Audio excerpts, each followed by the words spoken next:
pas jadi top skor mas. Yo, arek cilik tiba-tiba jadi top skor, ngerasa secara pribadi? Ya, yang pasti seneng lah. Ya seneng, tapi kita tetap nggak terlalu Nggak besar kepala. besar kepala. Kita tetap terus berlatih, masih banyak kekurangan yang saya rasa dalam diri kita masih banyak kekurangan, makanya kita berlatih terus berlatih dan belajar.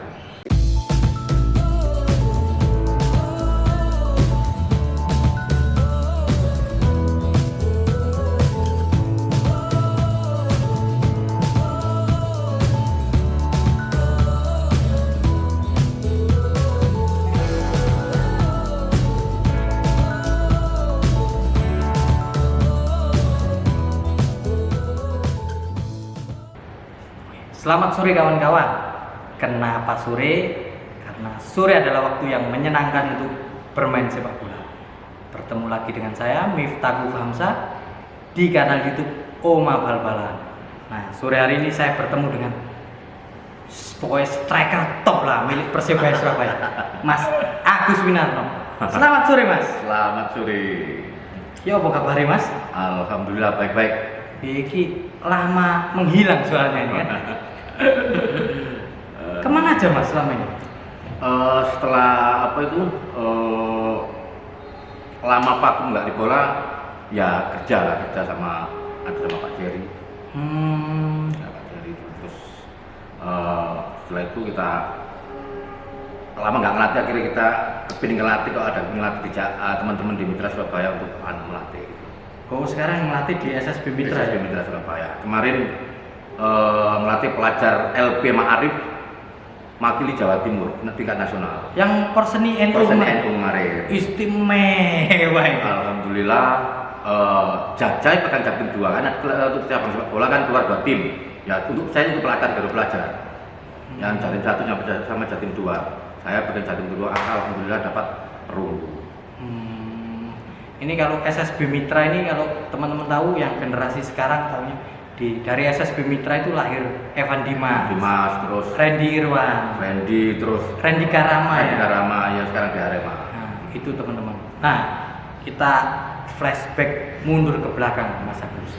Mas Agus Winarno itu muncul musim kompetisi 92 Mas ya.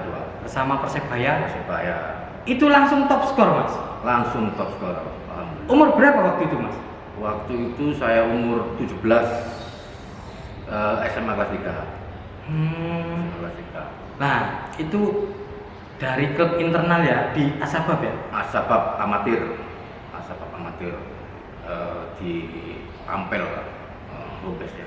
Nah, proses masuk Persebayanya gimana Mas? Kan isi cilik banget itu 17 tahun. Waktu proses awalnya ya saya di Asabab amatir, setelah itu ikut seleksi Persebaya Junior sama Kutu Gede terus mungkin seleksi untuk timnas U15 saya ikut sama siapa itu almarhum Irianto, terus Yunan Helmi. Yunan Helmi, terus Sugi Utomo, terus Bagong Prayudi yang dari Banyuwangi. Setelah itu saya di Ragunan, nggak kerasan 2 minggu di sana. Saya pulang terus kok dilalat dipanggil tim Persibaya. Setelah itu Persibaya setelah juara Piala Utama itu. Kan? Tahun 90 itu ya. 90 Piala Utama, terus saya gabung, terus alhamdulillah saya ikut lolos seleksi. Pelajarnya kan 15 Mas. Pelajar 15. Iya, setelah itu. Setelah itu ya. Setelah itu. Langsung masuk ke Persebaya. Iya. Lah Mas, itu Persebaya kan setelah juara Piala Utama ya, pemainnya mulai naik meskipun masih muda tapi namanya sudah melambung. Ada ya. Ibnu Graham, Yusuf Ekodono, Winedi Purwito, Toto Anji, terus Makrus Afif ya. Ya. Waktu masuk pertama ya apa Mas menempatkan diri? Waktu ikut seleksi pertama ya. Tapi di hati saya itu tetap yakin, nggak ada perasaan minder atau apa, karena saya yakin saya mampu gitu loh. Jadi nggak ada punya rasa minder sama sekali. Saya anggap sama lah gitu. Sama main bolanya, insya Allah saya bisa masuk. Gitu. Setelah itu habis apa itu perserikatan ikut PON 13 tahun 1993. Itu ada Yunan Helmi juga itu ya? Helmi, Margono Asnan. Asnan. Ya, Margono Asnan, terus Arifin setelah itu waktu itu dapat medali perunggu. Terus untuk kompetisi berikutnya di Persibaya tahun 93-94 itu top skor lagi ya. Nah, yang musim 91-92 itu kan langsung top skor Mas. Ya. Cetak 9 gol Mas. 9 gol. Di penyisian seingat saya 7 gol di Senayan 2. Nah, itu pertanyaannya pertama begini Mas. Itu kan duet sama Yusuf Eko Dono yang 91 dapat medali emas bareng tim nasional di SEA Games. Terus namanya Yusuf Eko Dono itu juga melambungnya waktu itu. Rasanya duet kan Yusuf Eko Dono gini, Mas Yusuf itu orangnya bimbing, jadi bimbing ke juniornya. Jadi kita selalu kasih motivasi gitu loh. Jadi kalau kita melakukan kesalahan, ayo terus gitu. Dia nggak marah-marah, nggak tahu nyalakan gitu loh. Tadi dikasih motivasi, makanya mental kita tumbuh. Itu yang bikin juga nyaman, akhirnya percaya diri, gampang cetak gol itu. Iya, gitu kira-kira. Tapi umur 17 tahun Mas, akhirnya jadi 17 tahun langsung jadi top skor. Kan tetap menata nyalinya lawan back lawan ini kan pasti senior zaman dulu, apalagi kasar. Apa yang Mas Agus lakukan waktu itu? Kita tetap kita tetap percaya diri dengan kemampuan kita, itu yang terpenting. Dari mental kita, dengan mental tim kita spirit factornya gitu ya harus kuat gitu. Jadi nggak gampang, biasanya lawannya kan gasak gini udah minder gini, nggak ada kayak gitu, nggak ada. Kita kan juga belajar dari Mas Yusuf, banyak kita belajar dari Mas Yusuf. Jadi senior kita kan yang luar biasa memang Mas Yusuf itu, kasih bimbingan ke juniornya sangat luar biasa. Nah itu pas jadi top skor Mas, arek cilik tiba-tiba jadi top skor, ngerasa secara pribadi ya yang pasti seneng lah, ya seneng, tapi kita tetap nggak terlalu nggak besar kepala, kita tetap terus berlatih, masih banyak kekurangan yang saya rasa dalam diri kita masih banyak kekurangan, makanya kita terus berlatih dan belajar. Modal latihannya apa Mas yang ditambahkan? Ya kita sebagai pemain kita harus punya tanggung jawab, meskipun di klub katakanlah kita latihannya nggak kita di rumah atau di lapangan. Saya di lapangan sekarang gaya anak-anak latihan pagi sama sore. Setelah pagi latihan jam 10 saya turun di sini di lapangan, latihan nambah sendiri. Itu. Nendang ke gawang. Iya, nendang kita latihan bal feeling itu. Jadi itu. Nah, terus di musim berikutnya 93-94 jadi top skor mana ini? Iya. Istimewa banget Mas Agus ini. Lah, waktu itu ya biasanya kan pemain kan setelah jadi top skor Mas ya, apapun kalau berprestasi, apalagi usia muda ya, labil-labilnya anak terus besar kepala, tapi waktu itu masih bisa menjaga dirinya dan jadi top skor lagi. 6 gol ya Mas ya? 6 gol. Nah, resepnya apa Mas? Ya kita ini tetap low profile ya, tetap rendah diri, jangan rendah hati lah ya, rendah hati, jangan jumawa lah, gitu besar kepala, itu yang membuat pemain nggak sukses ya gitu, cepat besar kepala, cepat bangga, nggak boleh kayak gitu. Kita tetap introspeksi diri, kekurangan kita apa gitu, tetap kita belajar lagi lebih banyak. Dan di musim kedua itu duetnya ganti sama Dodi Suprayogi ya? Sama Dodi Suprayogi, iya. Ya nyetelnya gimana nyetelnya? Iya, kita mulai awal kan di penyisian itu kita kan udah duet sama Dodi. Ya kita kita mainnya itu sama-sama ngertinya gitu loh. Sama-sama ngerti, jadi lebih enak gitu loh. Sama pahamnya, kalau saya pergerakan saya bola kesini udah tahu gitu loh. Arah gitu. Dari Persebaya itu lanjut kemana waktu itu? Setelah Persibaya, saya ke Mitra Surabaya. Musim yang Liga Indonesia pertama? Liga Ligina pertama. Masuk. Ya. Kenapa kok pindah? Waktu itu dari manajemen Asabab mengendaki saya untuk ke Mitra gitu loh. Diminta untuk Mitra, untuk gabung di Mitra. Jadi kan kita sebagai pemain ya nurut sama Jose gitu. Sama Pak Parmen waktu itu. Karena kan di Persibaya 2 musim berturut-turut jadi top skor, tiba-tiba pindah ini kan ya rodok jadi pertanyaan. Ya kita nurut sama Imame. Imame waktu itu kan Pak Parmen yang sahabat kan, jadi saya sama Benedict Purwito yang disuruh ke Mitra Surabaya waktu itu. Itu bertahan sampai musim berapa? Itu sampai 2 musim misalnya. Setelah itu saya cedera di situ. Cedera lutut. Setelah itu permainan saya mulai menurun. Tapi alhamdulillah masih bertahan, masih bisa ngimbangin sama teman-teman. Akhirnya saya dipinjamkan ke Persegres waktu itu. Oh iya. Persegres. Setelah Persegres selesai, terus saya kembali lagi ke Mitra.